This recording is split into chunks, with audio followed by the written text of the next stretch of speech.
Bismillahirrahmanirrahim. Alhamdulillahi rabbil alamin. Wassalatu wassalamu ala asyrafil anbiya'i wal mursalin wa ala alihi wa ashabihi haqqa qadrihi wa miqdarihi al-azim. Amma ba'd. Para pendengar Radio IKIM yang dirahmati Allah Subhanahu wa taala sekalian, alhamdulillah pada kali ini dapat sama-sama sekali lagi kita di dalam ruangan Nur Qalbi untuk sama-sama kita menghayati kitab Minhajul Abidin karangan Imam Al-Ghazali rahimahullah. Para pendengar yang dirahmati Allah Subhanahu wa taala sekalian, alhamdulillah kita bersyukur kepada Allah Subhanahu wa taala kerana dengan limpah dan kurnianya dapat kita sama-sama mempelajari dan menghayati karangan ataupun kitab karangan Imam Al-Ghazali rahimahullah berhubung dengan kitab Minhajul Abidin yang telah kita baca dari awalnya berkaitan dengan cara-cara untuk menjadi seorang hamba yang mengabdikan diri kepada Allah Subhanahu wa taala.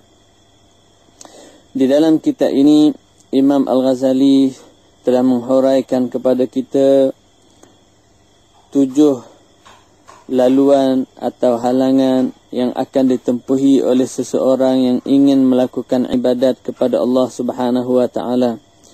Kita telah mempelajari secara detail dan terperinci halangan yang pertama, iaitu halangan berkaitan dengan menuntut ilmu.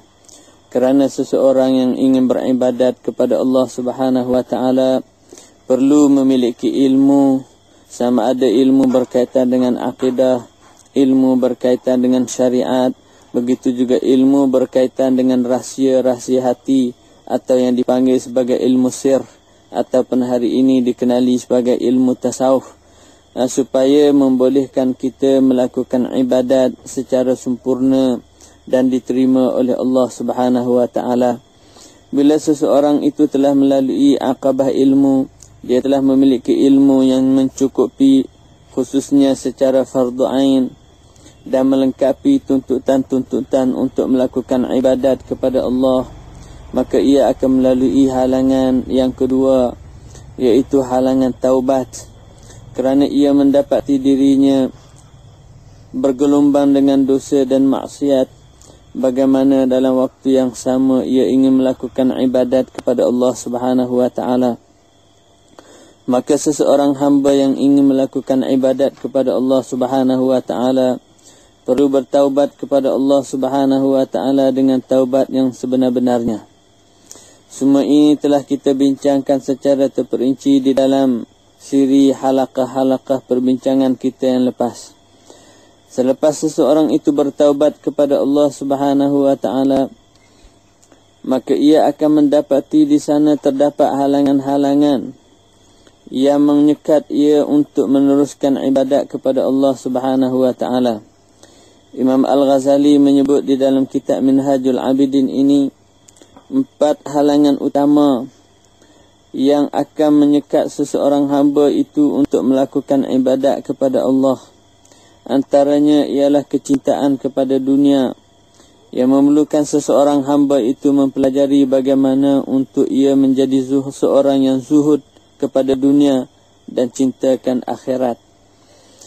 Halangan yang kedua ialah makhluk Allah Subhanahu wa taala yang akan sentiasa mengganggu dan menyibukkan manusia itu daripada melakukan ibadat kepada Allah. Halangan yang ketiga ialah syaitan yang merupakan musuh-musuh kepada manusia, sebagaimana yang disebut oleh Allah Subhanahu wa taala di dalam Al-Quran, Inna syaitana lakum aduun fattakhizuhu aduwa. Sesungguhnya syaitan itu adalah musuh-musuh kamu, maka hendaklah kamu menjadikannya sebagai musuh yang sebenar-benar bagi kamu. Halangan yang keempat ialah nafsu manusia yang ada di dalam dirinya sendiri, yang mana nafsu ini juga sentiasa mengajak manusia untuk melakukan perkara-perkara yang mungkar, bahkan menyuruh manusia untuk menikmati kelazatan-kelazatan hidup sehingga membawa kepada kemungkaran-kemungkaran yang menghalang seseorang itu melakukan ibadat kepada Allah Subhanahu wa taala. Kita juga telah berbicara di dalam halaqah yang lepas bagaimana seseorang yang ingin mencapai ketakwaan kepada Allah Subhanahu wa taala adalah perlu bagi mereka untuk memelihara 5 anggota yang utama, iaitu memelihara mata, memelihara telinga, memelihara lidah, memelihara hati dan juga memelihara perut dari perkara-perkara yang haram. Kerana semua itu akan menghalang seseorang itu daripada mencapai tingkatan ketakwaan kepada Allah. Seterusnya, Imam Al-Ghazali menghuraikan kepada kita di dalam kitab Minhajul Abidin yang telah kita pelajari sebelum ini berkaitan dengan halangan-halangan yang mengganggu seseorang itu daripada bertakwa kepada Allah Subhanahu wa taala. Antaranya, halangan seseorang itu akan berdepan dengan lintasan bagaimana untuk mendapat rezeki daripada Allah Subhanahu wa taala.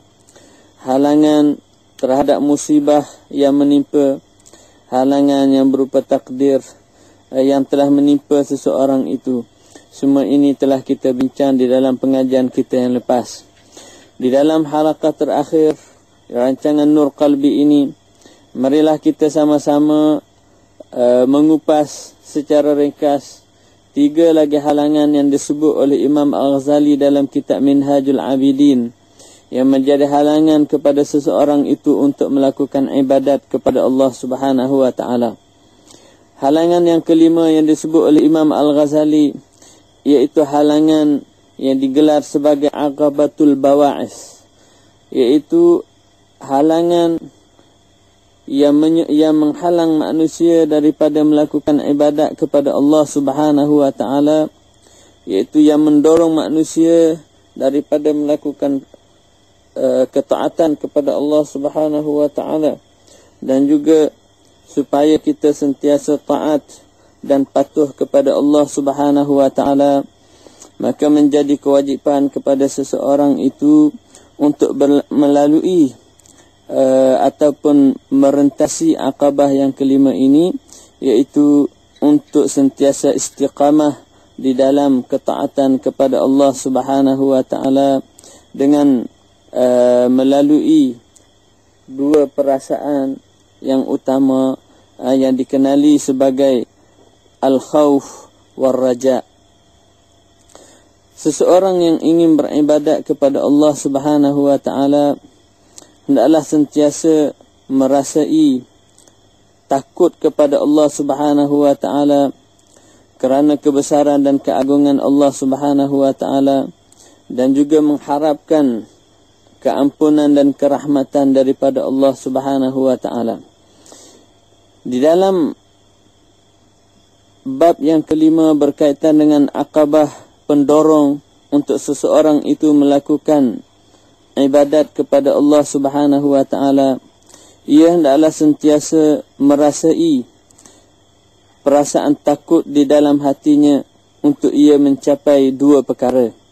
Menurut Imam Al-Ghazali, seseorang yang merasa takut di dalam dirinya akan menyebabkan ia akan meninggalkan perbuatan dosa dan maksiat, kerana sesungguhnya nafsu itu sentiasa menyuruh seseorang itu melakukan maksiat dan juga melakukan perkara-perkara yang mendatangkan kelazatan kepada dirinya, dan itu akan mengancam seseorang daripada melakukan ibadat kepada Allah Subhanahu wa taala dan membawa kepada fitnah di dalam kehidupannya.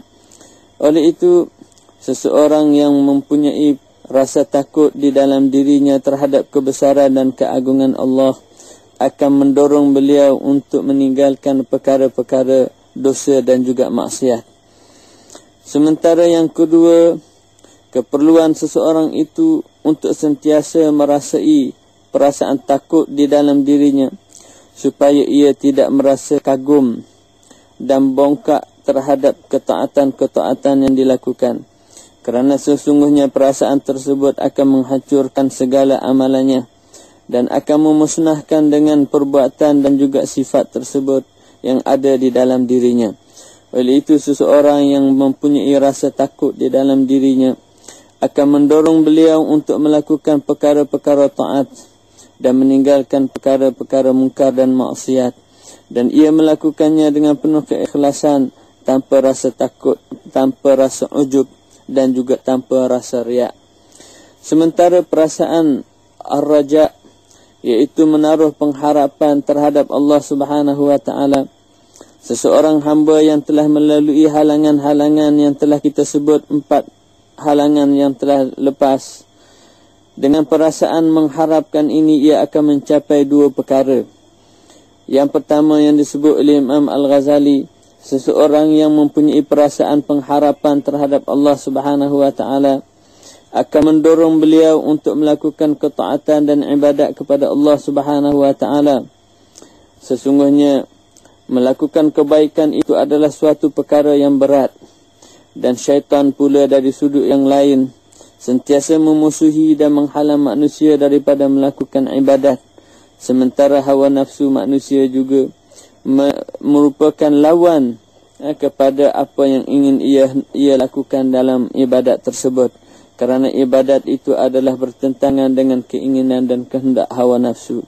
Maka dengan seseorang yang merasa mempunyai perasaan harapan yang tinggi kepada Allah Subhanahu wa taala, maka ia akan mendorong untuk melakukan ketaatan kepada Allah Subhanahu wa taala. Sementara perkara yang kedua yang disebut oleh Imam Al-Ghazali, yang akan didapati oleh seseorang yang ingin melakukan ibadat dengan perasaan raja yang ada di dalam hatinya, maka ia akan merasa mudah untuk melakukan ibadat-ibadat tersebut dan mudah untuk memikul segala kesukaran dan menempuh segala kesukaran untuk melakukan ibadat tersebut. Kalau di waktu tengah malam ia sanggup bangun, dan di waktu siang ia sanggup berlapar dan berdahaga semata-mata untuk beribadat kepada Allah Subhanahu wa taala dan untuk mengharapkan pahala yang telah dijanjikan oleh Allah Subhanahu wa taala dan syurga yang telah dijanjikan kepada orang-orang yang beriman. Jadi dengan sebab harapan inilah maka kita melihat orang-orang yang bertakwa kepada Allah Subhanahu wa taala berusaha bersungguh-sungguh dan gigih melakukan ibadat dan ketaatan dalam berbagai-bagai jenis, sama ada puasa, sembahyang, infak di jalan Allah Subhanahu wa taala, menyumbang tenaga di jalan Allah Subhanahu wa taala. Semuanya itu adalah semata-mata dilakukan kerana mengharapkan kurniaan dan ganjaran daripada Allah Subhanahu wa taala. Sungguh pun dengan melakukan semua itu mereka akan kerugian perkara-perkara dunia, tetapi mereka akan merasai kenikmatan dan kelazatan kerana akan mendapat pahala dan harapan yang tinggi daripada Allah Subhanahu wa taala untuk mendapat ganjaran syurga di hari akhirat kelak. Para pendengar di IKIM yang dirahmati Allah Subhanahu wa taala sekalian, mungkin anda bertanya, apakah yang dimaksud dengan perasaan takut dan juga perasaan harap? Sebenarnya menurut Imam Al-Ghazali, bahawa perasaan takut dan harap ini merupakan satu lintasan yang berlaku di dalam hati manusia, dan ia di luar daripada keupayaan manusia untuk mendapatkannya. Namun yang menjadi keupayaan kepada manusia ialah untuk memelihara asas-asas ataupun sebab-sebab yang boleh mendatangkan kepada perasaan takut dan juga harap itu, ataupun yang disebut di dalam kitab Minhajul Abidin oleh Imam Al-Ghazali ini sebagai mukaddimah kepada lintasan atau perasaan takut dan harap itu. Imam Al-Ghazali menyebut bahawa perasaan takut itu adalah merupakan getaran yang berlaku di dalam hati kerana kebimbangan perkara buruk yang akan menimpa kepada seseorang. Itu adalah merupakan definisi kepada perasaan takut. Dan perasaan takut ini adalah di luar daripada kemampuan dan keupayaan manusia, sama ada untuk melakukannya ataupun untuk menghapuskannya. Namun yang berupaya manusia lakukan adalah 4 asas utama yang disebut oleh Imam Al-Ghazali sebagai mukaddimah ini.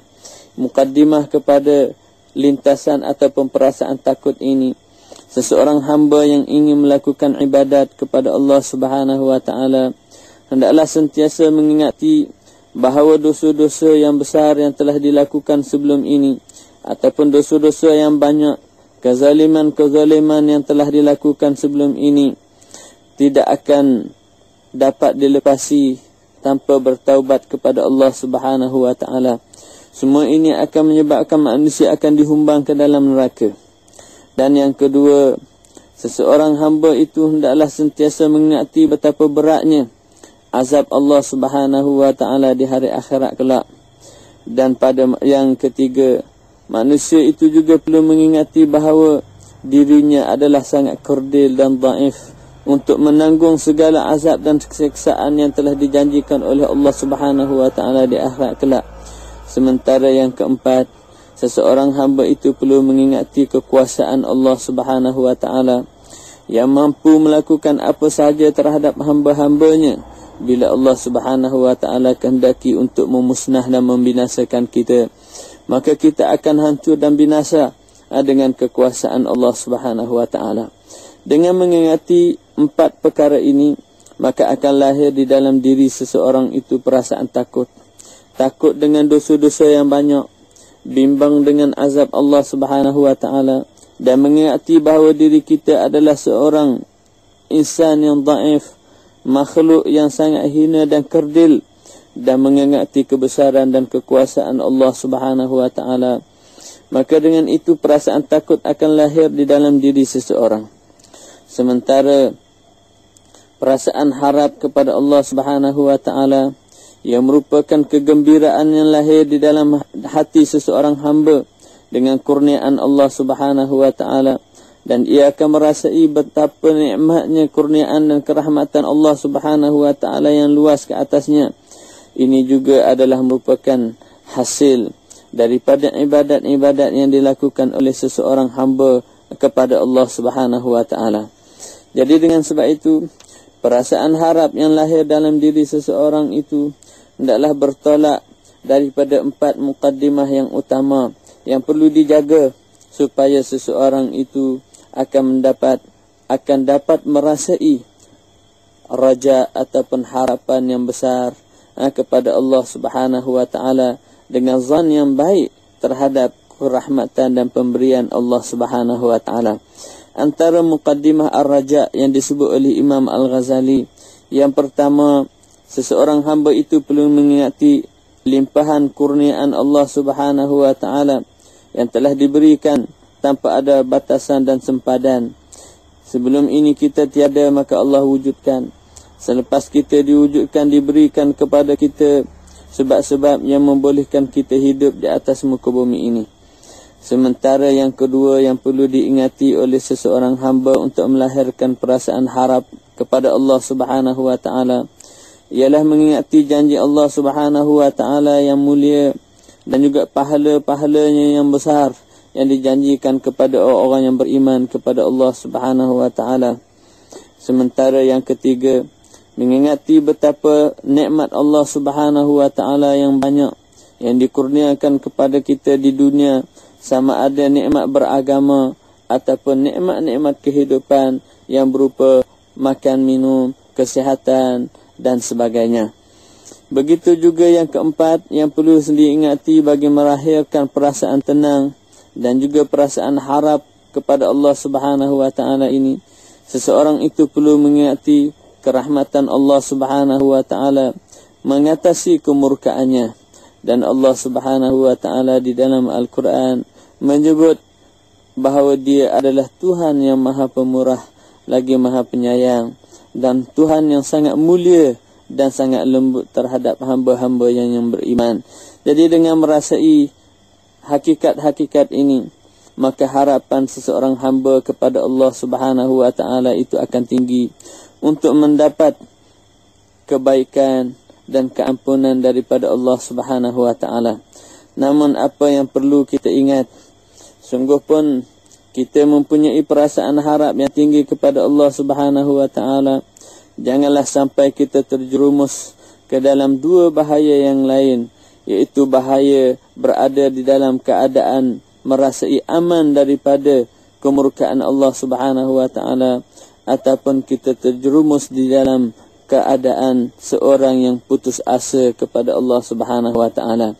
Jadi dua sifat ini adalah merupakan sifat yang berbahaya bagi seseorang yang menempuh jalan ibadat, kerana perasaan aman daripada tipu daya Allah Subhanahu wa taala menyebabkan seseorang itu tidak melakukan ibadat dan ketaatan kepada Allah Subhanahu wa taala.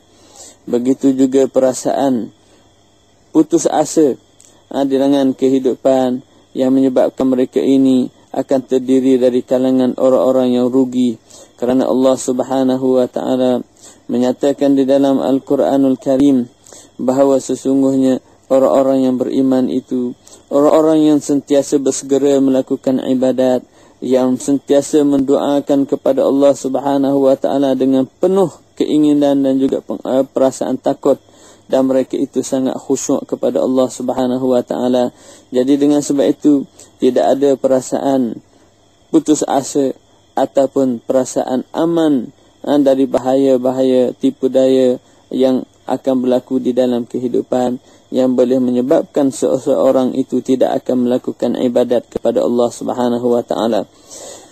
Hal ini disebut oleh Allah Subhanahu wa taala dalam surah Al-Anbiya ayat 90, menyifatkan situasi orang-orang yang beriman, innahum kanu yusari'una fil khairat wa yad'unana raghaban wa rahaba wa kanu lana khashi'in. Iaitu sifat orang-orang yang beriman ini, mereka segera melakukan ibadat dan gigih berdoa kepada Allah Subhanahu wa taala dalam keadaan rasa takut dan juga penuh perasaan pengharapan kepada Allah, dan mereka ini adalah sangat khusyuk kepada Allah Subhanahu wa taala. Para pendengar Radio IKIM yang dirahmati Allah Subhanahu wa taala, itulah di antara halangan yang kelima yang disebut oleh Imam Al-Ghazali secara ringkas dalam kitab Minhajul Abidin, yang berkaitan dengan halangan yang boleh menyebabkan seseorang itu terhijab daripada melakukan ibadat kepada Allah Subhanahu wa taala selepas ia berjaya menempuh halangan-halangan yang empat. Yang pertama, maka ia perlu berdepan dengan situasi, iaitu dia hendaklah sentiasa dalam keadaan rasa takut dan mengharap kepada Allah Subhanahu wa taala.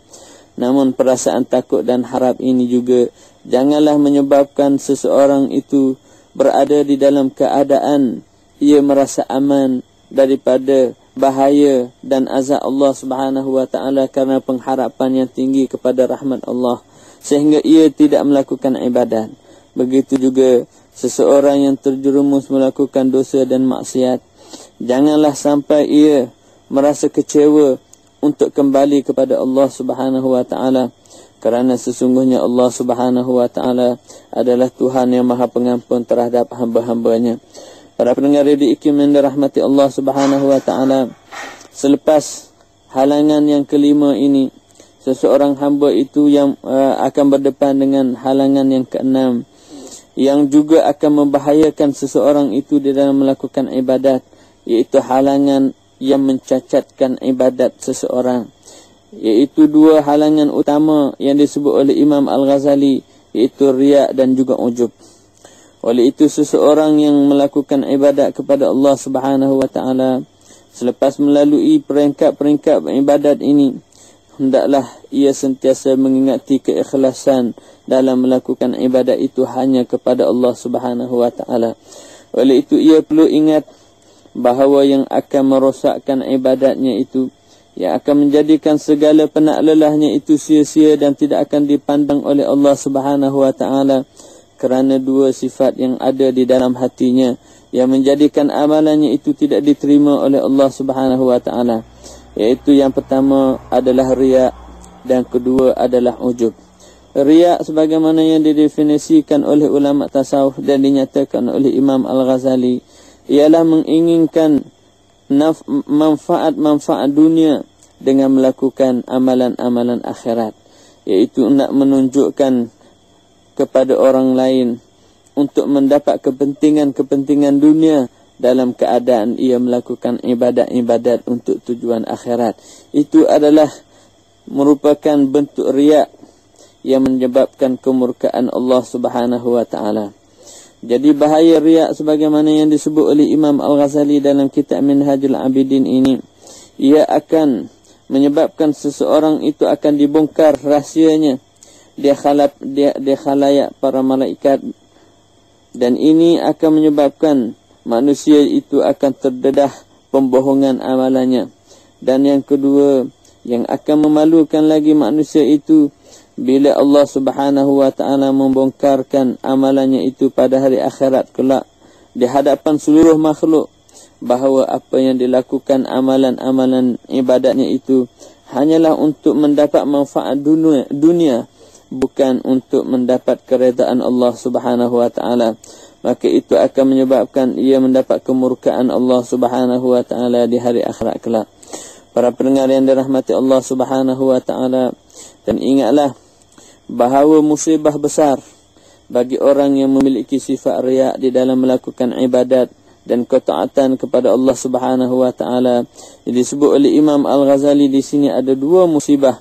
Yang pertama, seseorang yang riya kepada Allah Subhanahu wa taala itu akan menyebabkan ia akan kehilangan syurga yang dijanjikan oleh Allah Subhanahu wa taala pada hari akhirat kelak. Karena sesungguhnya orang yang riya itu menyebabkan amalannya itu tidak diterima, sebagaimana Rasulullah sallallahu alaihi wasallam bersabda, "Annal jannata takallamat wa qalat ana haramun ala kulli bakhilin wa mura." Maksudnya syurga bercakap dan berkata-kata, ia menyatakan bahawa saya adalah haram kepada setiap orang yang bakhil dan juga orang yang mura', iaitu orang yang menunjuk-nunjuk dan riya dalam melakukan amalan. Antara makna yang disebut oleh Imam Al-Ghazali berkaitan dengan hadis ini, sesungguhnya jika seseorang itu tidak meninggalkan sifat bakhil dan riya dan tidak menjaga dirinya, maka ia akan berdepan dengan dua bahaya. Iaitu yang pertama, ia akan berdepan dengan bahaya akan terjerumus ke dalam kekufuran yang menyebabkan ia tidak akan mendapat syurga Allah Subhanahu wa taala, wal iyazu billah. Dan yang kedua, jikalau sifat bakhil dan juga riya ini tidak dihapuskan dalam diri seseorang, maka kemungkinan keimanan di dalam hatinya itu akan ditarik oleh Allah Subhanahu wa taala, yang menyebabkan ia akan layak untuk dihumbang ke dalam neraka, wal iyazu billah. Dan musibah yang kedua, ekoran daripada sifat riya di dalam diri seseorang adalah seseorang itu akan dihumbang ke dalam neraka. Para pendengar Radio Ikim yang dirahmati Allah Subhanahu wa taala, kedua-dua keadaan ini adalah merupakan kerugian bagi seseorang hamba yang melakukan ibadat kepada Allah Subhanahu wa taala dengan gigih dan penat lelah. Tiba-tiba kerana kepentingan dunia dan pandangan manusia, maka amalan itu tidak akan diterima oleh Allah Subhanahu wa taala. Para pendengar yang dirahmati Allah Subhanahu wa taala, amalan-amalan yang dilakukan oleh seseorang yang berupa amalan akhirat, yang diinginkan dengan keinginan, yang diharapkan dengan ganjaran dan manfaat dunia itu, yang dikatakan sebagai riya, terdiri dari dua jenis. Yang pertama yang dikatakan riya semata-mata, dan yang kedua riya yang bercampur dengan perkara-perkara manfaat dunia dan juga akhirat. Yang pertama yang dikatakan riya semata-mata ini ialah seseorang yang melakukan amalan-amalan akhirat yang ia hanya mengharapkan ganjaran dunia semata-mata, iaitu amalan yang dilakukan itu bukan inginkan keganjaran daripada Allah di akhirat, namun apa yang inginkan adalah kebaikan dunia semata-mata. Sementara riya, ia berupa amalan yang dilakukan oleh seseorang yang mengharapkan ganjaran dan manfaat dunia dan juga di akhirat. Di manfaat dunia diharapkan juga daripada manusia, dan pada masa yang sama ia mengharapkan manfaat di akhirat, iaitu ganjaran daripada Allah Subhanahu wa taala. Semua ini mendatangkan bahaya kepada seseorang kerana Allah Subhanahu wa taala tidak akan menerima sesuatu amalan itu kecuali dalam keadaan benar-benar ikhlas kepada Allah Subhanahu wa taala. Para pendengar Radio IKIM yang dirahmati Allah Subhanahu wa taala sekalian, itu adalah halangan kepada manusia yang pertama, iaitu riya. Sementara halangan yang kedua yang menyebabkan amalan seseorang itu tidak diterima adalah perasaan ujub, angkuh dan sombong yang ada di dalam diri seseorang. Maka dengan sebab itu seseorang yang ingin mendekatkan diri kepada Allah perlu menjauhi sifat riya dan juga sifat ujub. Dan kewajipan menjauhi sifat ujub ini, bongkak dan juga bangga diri ini, kerana dua perkara. Menurut Imam Al-Ghazali, seseorang yang mempunyai sifat ujub bagi ahli ibadat, ia akan menyebabkan ia dihalang daripada mendapat taufik dan pertolongan Allah Subhanahu wa taala. Kerana Nabi SAW bersabda, "Salasun muhlikat," 3 perkara yang boleh mendatangkan kebinasaan. Syuhum muta', iaitu sifat bakhil yang diikuti. Wa hawan muttaba', hawa nafsu yang dipatuhi. Wa ijabul mar'i bi nafsih, seseorang yang kagum dengan dirinya, iaitu sombong dan bongkak serta bangga diri. Ini adalah merupakan hadis yang sahih yang diriwayatkan oleh Abu Nu'aim. Di antara perkara yang kedua yang menyebabkan seseorang itu dilarang daripada mempunyai sifat ujub ini, kerana sifat ujub ini akan menyebabkan amalan seseorang itu menjadi rusak dan tidak akan diterima oleh Allah Subhanahu wa taala, kerana sifat tersebut akan menghancurkan kebaikan yang telah dilakukan. Para pendengar yang dirahmati Allah Subhanahu wa taala, itu adalah merupakan halangan yang keenam bagi seseorang yang ingin melakukan ibadat kepada Allah Subhanahu wa taala. Maka ia perlu menjauhi sifat riya dan juga sifat ujub. Sementara halangan yang terakhir yang dapat kita rumuskan di dalam pertemuan terakhir rancangan Nur Qalbi ini, iaitu berkaitan dengan halangan memuji dan bersyukur kepada Allah Subhanahu wa taala. Di sini Imam Al-Ghazali ingin menjelaskan kepada kita bahawa seseorang yang telah melakukan ibadat kepada Allah sampai kepada tahap benar-benar taat kepada Allah dan melaksanakan dengan penuh keikhlasan dan mendapat ketakwaan di sisi Allah Subhanahu wa taala, maka ia juga perlu memiliki 2 sifat, iaitu sifat puji dan syukur kepada Allah Subhanahu wa taala. Kerana dengan adanya sifat puji dan syukur ini, maka seseorang hamba itu akan mendapat 2 faedah yang besar. Faedah yang pertama, seseorang yang sentiasa bersyukur dan memuji Allah, ia akan boleh mengekalkan nikmat Allah yang besar kepadanya, yang boleh mengekalkannya melakukan ibadat kepada Allah Subhanahu wa taala. Sementara nikmat yang kedua, hasil daripada seseorang itu sentiasa bersyukur dan memuji Allah, ia akan mendapat tambahan dan kurniaan Allah Subhanahu wa taala yang lebih. Kerana sesungguhnya Allah Subhanahu wa taala berfirman dalam Al-Quran, "Innallaha la yughayyiru ma biqaumin hatta yughayyiru ma bi anfusihim." Sesungguhnya Allah Subhanahu wa taala tidak akan mengubah apa yang ada dalam diri seseorang itu kecuali bila mereka itu mengubah apa yang ada di dalam diri mereka.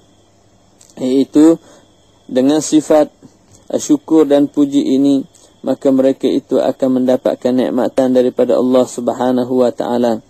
Kata Nabi sallallahu alaihi wasallam, "Inna lin-ni'ami awabit ka awabidil wahsh faqayyiduha bisyukr." Sesungguhnya nikmat itu akan liar, akan lari, maka ikatlah nikmat-nikmat itu dengan bersyukur kepada Allah Subhanahu wa taala. Dan Allah Subhanahu wa taala juga menyebut dalam Al-Quran, "La in syakartum la azidannakum." Sekiranya kamu bersyukur, maka kami akan memberikan kurniaan yang bertambah dan melimpah ruah kepada kamu.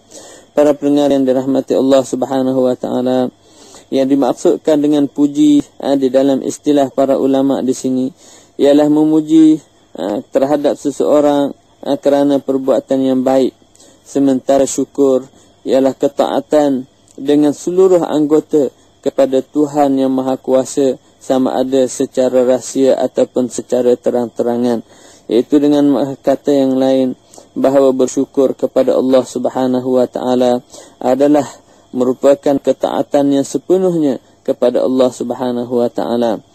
Maka dengan sebab itu kata Imam Al-Ghazali, ketahuilah bahawa bersyukur terhadap nikmat dunia dan nikmat akhirat itu adalah merupakan suatu keperluan, kerana dengan bersyukur kepada nikmat-nikmat dunia dan juga nikmat-nikmat akhirat itu akan menyebabkan manusia akan dikurniakan dengan nikmat-nikmat yang kekal, nikmat-nikmat yang abadi di akhirat kelak, dan dengan itu manusia akan mendapat keredaan Allah Subhanahu wa taala.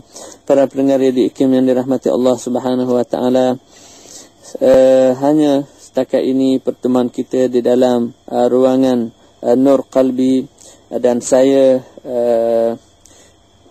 merasakan banyak kekurangan-kekurangan sepanjang mengendalikan rancangan Nur Qalbi ini, dan saya memohon maaf di atas segala kekurangan itu, dan marilah sama-sama kita mengambil faedah dan manfaat daripada apa yang telah kita bincangkan di dalam kitab Minhajul Abidin ini, supaya ia dapat menjadi panduan dan bimbingan kepada kita untuk melakukan ibadat kepada Allah Subhanahu wa taala.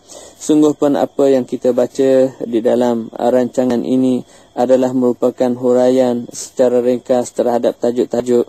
Maka kita mengharapkan kepada para pendengar yang berada di luar sana untuk membeli kitab Minhajul Abidin ini, dan sama-sama kita membaca, meneliti dan menghayati pesanan-pesanan Imam Al-Ghazali ini yang akan membantu kita untuk melakukan ibadat kepada Allah Subhanahu wa taala dan memahami hakikat agama kita, supaya kita dapat melakukan ibadat kepada Allah Subhanahu wa taala dengan penuh rasa tanggungjawab dan merasai kelazatan seseorang yang melakukan ibadat kepada Allah Subhanahu wa taala. Para pendengar yang diikim yang dirahmati Allah Subhanahu wa taala, untuk makluman bahawa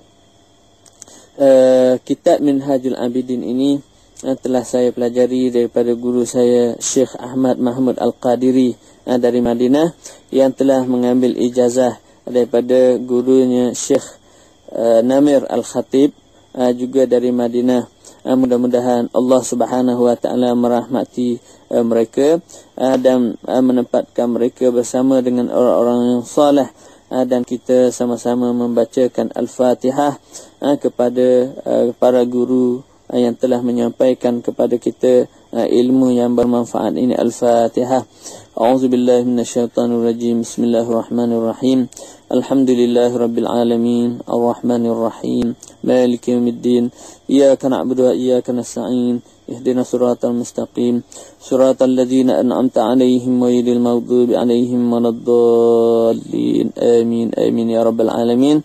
Nas'alullah subhanahu wa ta'ala أن يجعلنا من الذين يستمعون القول ويتبعون أحسنه. اللهم انفعنا بما علمتنا وعلمنا ما ينفعنا وزدنا علما نافعا برحمتك يا أرحم الراحمين يا أرحم الراحمين يا ذا الجلال والإكرام. Para pendengar yang dirahmati Allah Subhanahu wa taala, semoga kita diberikan keberkatan oleh Allah di dalam bulan Syaban ini, dan menyampaikan kita ke dalam bulan Ramadan, dan menjadikan kita daripada hamba-hambanya yang akan dibebaskan daripada api neraka, dan mendapat keampunan daripada Allah Subhanahu wa taala dari segala dosa yang telah kita lakukan sepanjang kehidupan kita yang telah lalu. Amin amin ya rabbal alamin. Semoga kita bertemu lagi di dalam rancangan-rancangan yang lain dia akan datang insya-Allah Subhanahu wa taala. Sehingga bertemu lagi. Assalamualaikum warahmatullahi wabarakatuh.